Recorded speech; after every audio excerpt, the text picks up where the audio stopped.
Dear Ukrainians, both men and women, a lot has happened today. And right now in Kramatorsk, rescue operations are still ongoing at the site of the Russian strike. Air bombs right on the city, right on residential buildings. There were people trapped under the rubble. All necessary forces were involved. As of now, it is known that 4 people were injured, including a child. Unfortunately, 4 people were killed by this Russian strike. My condolences to all the families and loved ones. I am also expecting a full report on the consequences and all the circumstances of the Russian missile strike on the training ground in southern Ukraine.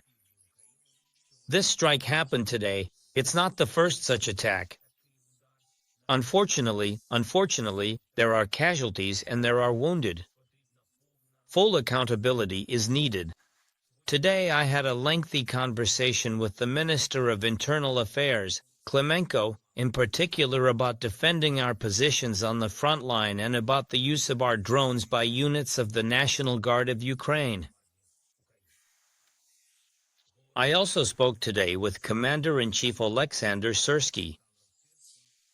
Everything must be set up systematically so that Russian drones and Russian scouts are destroyed, and destroyed as quickly as possible.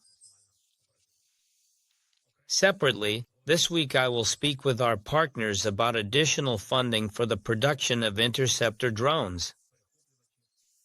Interceptor drones for the front lines, as well as fiber-optic drones and all types of drones for strikes on Russian territory, must be funded in a way that truly makes an impact. This will happen, and there are already preliminary agreements with some of our partners, with some European countries. Today, the Minister of Defense of Norway was in Ukraine. There is a decision for $400 million to go into our production. New investments will go primarily toward drones. We are working together and working to create all the necessary conditions to produce air defense systems in Ukraine, to manufacture them with partners, with Norway. We are taking steps toward this. An office has already been opened in Ukraine by one of the largest European defense companies, the biggest Norwegian defense company, Kongsberg Defence and Aerospace. And we are doing everything we can to speed things up as much as possible. Today, there were also detailed reports from the Defense Intelligence of Ukraine and the Foreign Intelligence Service, primarily about Russian intentions and our protection against them. The main thing Moscow is trying to do is fight against the sanctions.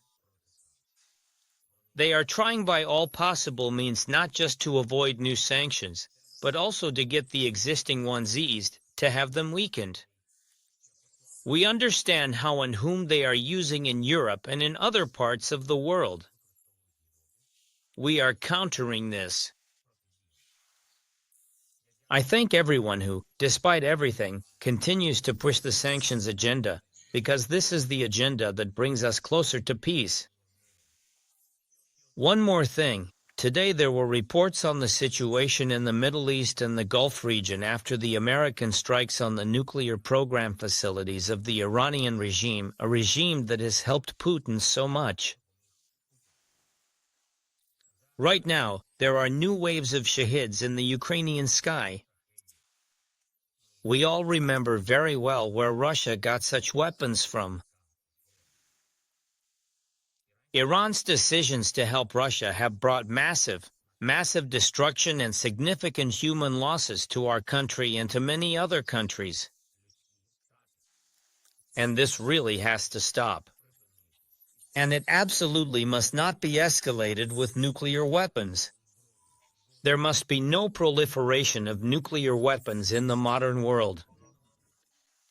This needs to be emphasized. It is important that there is American determination on this issue. President Trump's determination. It should also be emphasized that diplomacy needs to work, to work everywhere, in the Middle East, in the Gulf region, and here with us, in Europe, in Ukraine. If Putin rejects all peace proposals, including American proposals, then it's not surprising that they are being rejected for now in Tehran as well.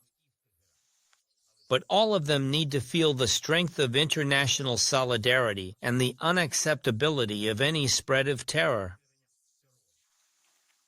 Real and lasting security is needed, truly reliable security. I thank everyone who is helping with this. I thank everyone who stands with Ukraine. Glory to Ukraine.